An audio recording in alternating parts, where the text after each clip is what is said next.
Hi, this is Dan Sullivan. I'd like to welcome you to the Multiplier Mindset Podcast. Hi, today's game changer transformation story features two individuals. They're married, and this is Terry Moerler and Raymond McCarthy. And I had the great pleasure of actually spending a whole evening eating Korean food in Los Angeles with Terry and Raymond, and I've been to lunch with them when they've come to Toronto. They really have zeroed in on one of the most crucial decisions and events that happens in the lives of any successful entrepreneur, and that is they are experienced, they've got many years working, and all of a sudden everybody they knew who were also working are now retiring, and they're starting not to be involved in business at all, so that when they get together, they don't really want to talk about business because they've left business behind, and besides, they're not doing business. So this is the crucial, the fateful moment where people decide not to be entrepreneurs anymore.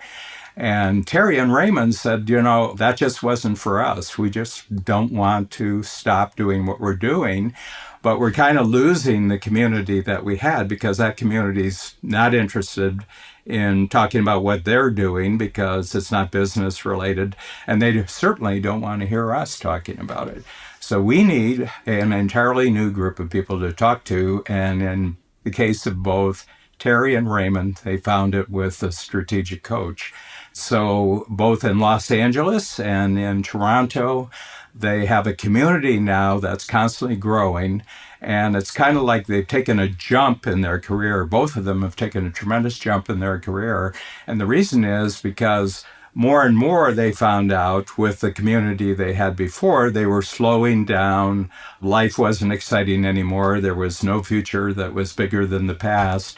And they come now, and in their respective strategic coach workshops, they now find people who just, even though they're 20, 30, 40 years into their career, it's like it's second life. They've got an entirely new, fresh start.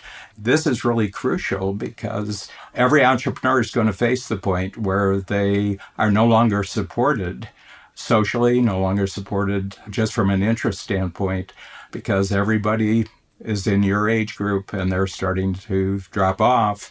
And does that mean that you have to stop and you have to drop off? And the answer is no, because you can start Strategic Coach and immediately you get a new lease on life. You get a goal for 10 times. You get a framework for 25 years. It's an amazing second life, a new life for entrepreneurs who are already successful, already talented, very experienced, but with much bigger ambition than retirement. So my name is Terry Moerler, and I'm from Southern California, Thousand Oaks. I've been with Strategic Coach now. This will be my fourth time, so it'll be end of the year. It'll be one full year. I'm a real estate broker, and my husband and I own a real estate company, Keller Williams. We had the opportunity about 10 years ago to take over a franchise, a Keller Williams franchise that wasn't doing as well. And we had 30 agents, and so we were able together to build it up to 350 agents and to be very successful. My name is Ray McCarthy, and I actually started out working in the business world, in the corporate world. I was coming out of the corporate world.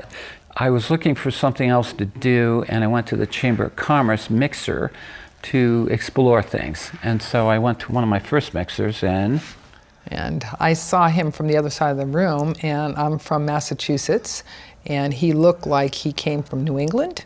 He had this little Irish cap on and little tweed jacket, and so I said, I want to just go over there to just say hello. I mean, it wasn't anything like thinking that I was going to, pick him up or anything, but just, of interest because he looked like he came from New England. So he was holding a door prize ticket.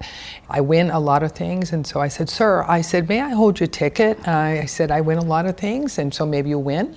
So then I said, God, please, I've won so many times, And so of course, it didn't work.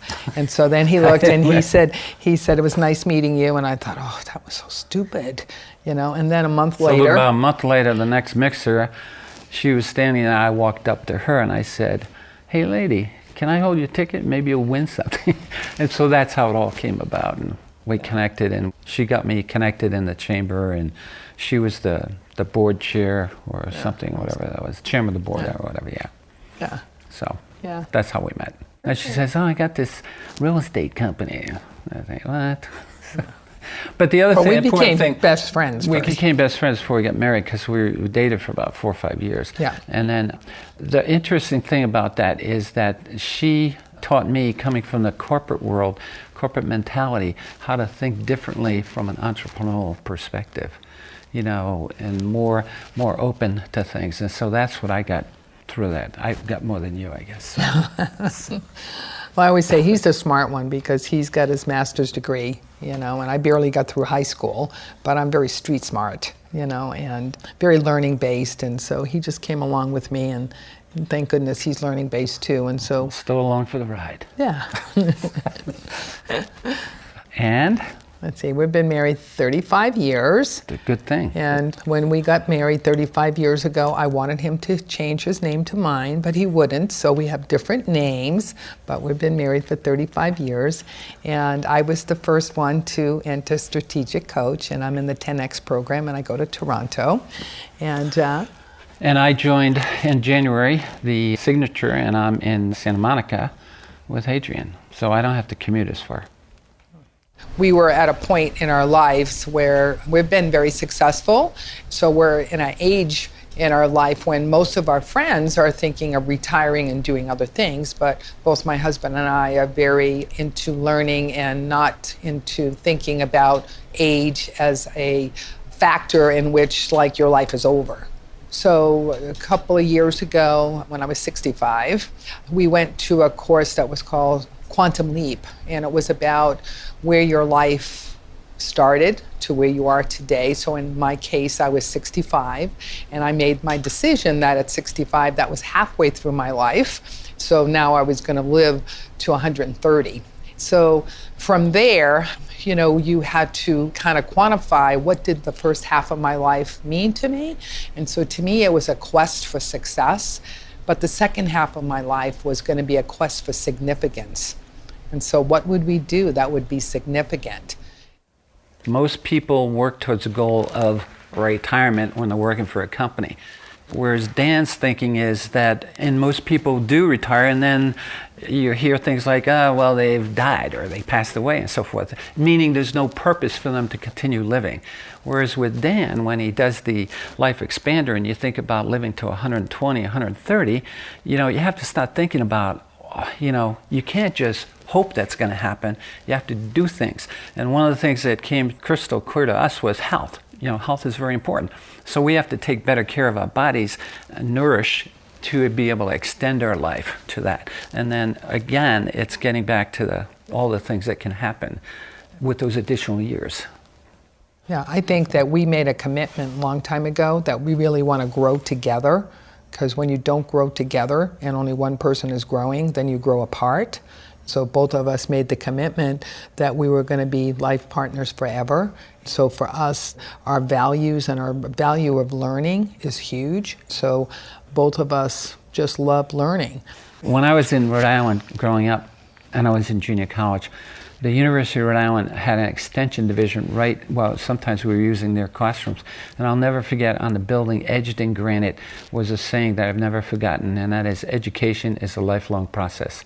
So that's why I've always been interested in learning new things, and Terry as well too, so it kind of complements each other. Well, we don't have to convince each other of the tools. We just have to help each other to go through it together, compared to sitting there and spending a long time trying to convince the other person why this is something that would be good for them or good for us. Yeah. So we already know it. So like I said, is that I really believe that the next 10 years of our life together are just going to be incredible years together. And, when we look at our friends, what's sometimes challenging is that our friends that we have now don't think the way we think. And so consequently, what has happened to us over the last few years is that our friends are 20 years younger than us. They either are friends. That's right. Yeah, I mean, so we're gravitating to younger people. And then when Dan taught us the life extender, it was like very apparent to me that, if we're going to be 120, most of our friends aren't going to be there. So we better find friends that are, 20 and 30 years, younger than we are. We might have to bump that down to 40 years younger too. So. Yeah, right.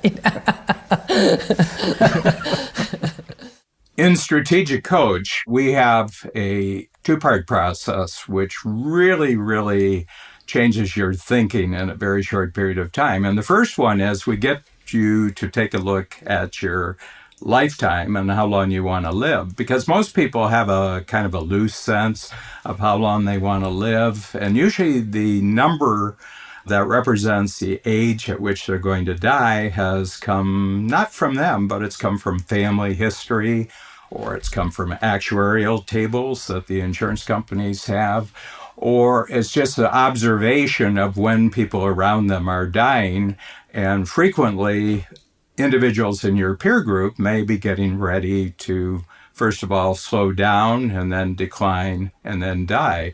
So you've got this notion of probably when you're going to die. And I simply say, well, is that the number, for example, an age, for example, 80, is that when you want to die? And people say, oh, no, I don't want to die. And I say, well, when you're 80, how do you want to be? Physically, mentally, financially, standpoint of relationships, standpoint of, how you feel about what you've done already in your life. And what this does, it tells me, and it also tells them that they have much bigger plans than dying at 80. And I said, so how long more would you like to live? And they say, well, 90 or 100. So immediately you have to give yourself more time on the planet. So that's the first thing. If you want a bigger future right now, you have to give yourself more years. So the second thing is, then I'd like you, since you're extending your lifetime, also extend your career. And I'll give you a good number to extend it, and that's 25 years. So from today, say I'm just extending my career 25 years. Actually put the date on a sheet of paper and say, during these next 25 years, I want to not do the activities I don't like doing anymore. And I would like not to work with people I don't like working with. So for the next 25 years, it's just going to be doing what I love and just hanging out, working with, creating for individuals I really like. And I've got enough experience to know what I like and what I don't like. And I've got enough experience to know who I like and who I don't like.